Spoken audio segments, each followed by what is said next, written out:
Hello, I'm Gene Ovanek. I'm going to expand a little bit on the topic of what is a normal foot.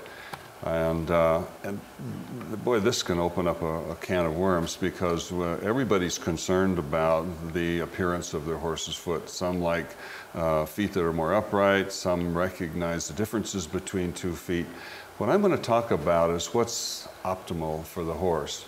The research that we did with feral horses give us kind of a glimmer of that. It showed us that dividing the foot up from front to back, and you hear us talk about this all the time, is ultimately important. But I'm going to talk a little bit more about the individual structures to kind of help you get an idea of what is abnormal. For instance, it seems to be the best format on the bottom of a horse's foot that the heels end right close to the back of the frog. We make some very specific marks back there to help guide us to where those heels should end. And the heels should come very close to that line. That would be the most optimal position.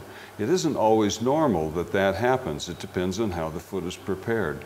The heels should have a good gradual curve from one side to the other, and they should be equal. That is optimal. It doesn't always that way. Lame horses have one side that's different than the other.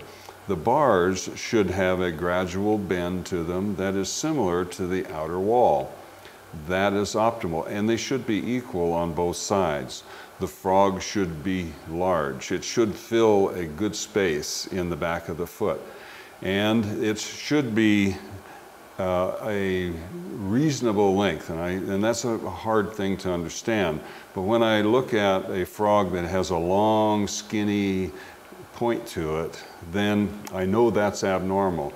I know that the front of the foot is stretched as well, and I know that if I draw a line across the foot at its widest part, and we have guidelines to help you find that this distance in front of that line will be greater than the distance to the back of the line, regardless of whether the heels fit there or not. So that tells you what the front of the foot is like. If the frog has a long, skinny point to it, the front of the foot is going to be elongated as well. And that's abnormal. A normal foot is one that has a nicely rounded frog, and the distance from the end of that frog to the front of the foot is relatively short. And if you divide the foot up equally by our guidelines, you'll find that from the front of the foot, it'll be nearly the same distance as it will be to the back.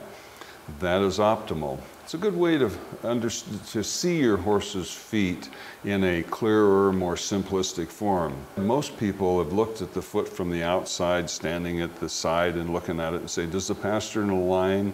Are the heels the same height? And if we look at it from the front, as the horse pigeon-toed, we had a segment on that, and hopefully that made some sense to you. What we now find to be most important, and the information that will be more helpful to you as a horse owner, as a trainer, as a veterinarian, makes no difference if you're a horseshoer. Looking at the bottom of the foot gives us the best opportunity to see the foot more clearly.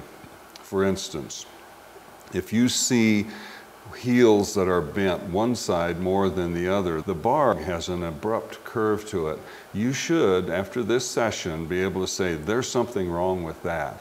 And if they're different from one side to the other, I can assure you that there's a medial-lateral imbalance, meaning one side is higher than the other.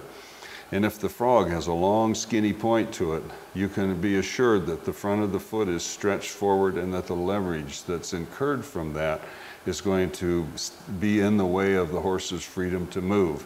So this is how normal fits. This is how optimal plays a role in hoof design from the bottom. There's guidelines that you'll find after this segment that you can punch on. It'll give you some real clear indicators as to what this optimal hoof form is about. And it isn't from the outside and it's not from the front, but the secrets lie in the bottom of the foot.